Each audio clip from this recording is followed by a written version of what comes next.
আগামী 29 তারিখে শনি মীন রাশির ঘরে ট্রানজিট করতে চলছে।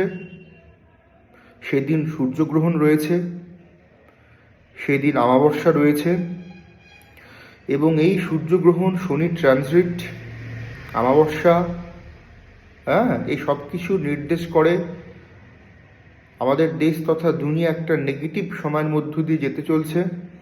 অনেক ব্যবসা বন্ধ হয়ে যাবে, অনেক বেসরকারি সংস্থায় প্রচণ্ড হারে কর্মী ছাঁটাই হবে। আমাদের উচিত এখন থেকে ভালো জ্যোতিষীয় পরামর্শ গ্রহণ করা, পরমেশ্বরের নাম স্মরণ করা।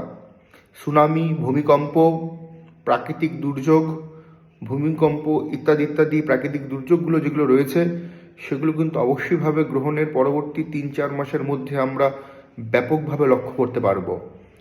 প্রচুর ব্যবসা, প্রচুর আর্থিক ক্ষতি কিন্তু হতে চলছে।